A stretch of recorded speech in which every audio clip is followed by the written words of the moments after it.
سامان سے لدا ہوا ایک بحری جہاز محو سفر تھا کہ تیز ہواؤں کی وجہ سے وہ الٹنے لگا۔ قریب تھا کہ جہاز ڈوب جاتا۔ اس میں موجود تاجروں نے کہا کہ بوجھ ہلکا کرنے کے لیے کچھ سامان سمندر برد کرتے ہیں۔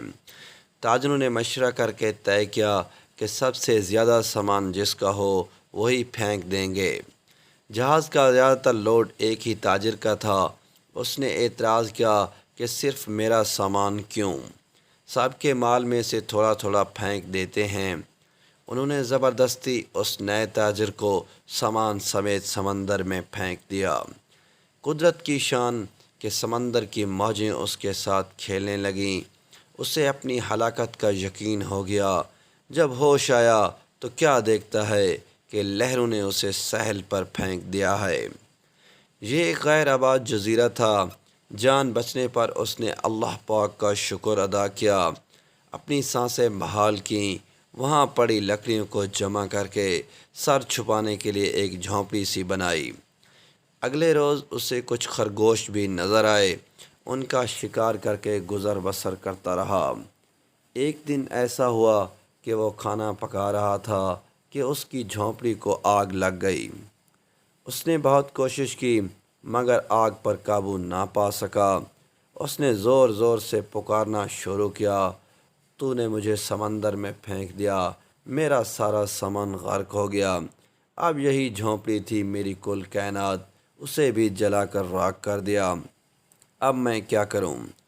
یہ شکوہ کر کے وہ خالی پیٹ سو گیا۔ صبح جاگا تو عجیب منظر تھا۔ دیکھا کہ ایک کشتی ساحل پر لگی ہے اور ملاح اسے لینے آئے ہیں۔ اس نے ملاحوں سے پوچھا کہ تمہیں میرے بارے میں کیسے پتہ چلا؟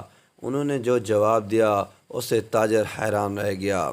ملاحوں نے کہا کہ ہمیں پتہ تھا کہ یہ جزیرہ غیر آباد ہے، لیکن دور سے دھواں اڑتا ہوا نظر آیا تو سمجھے شاید کوئی یہاں پھنسا ہوا ہے جسے بچانا چاہیے، اس لیے ہم تمہارے پاس آئے۔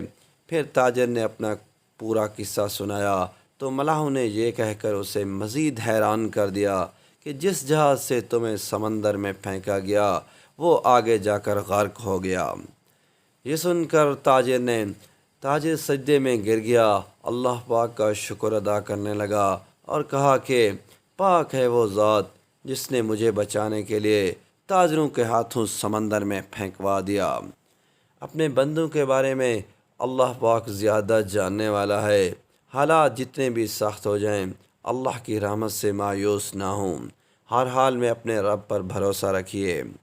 دوستو، اس طرح کی مزید ویڈیوز کے لیے چینل کو سبسکرائب کریں تاکہ آنے والی تمام ویڈیوز آپ تک جلد سے جلد پہنچتی رہیں۔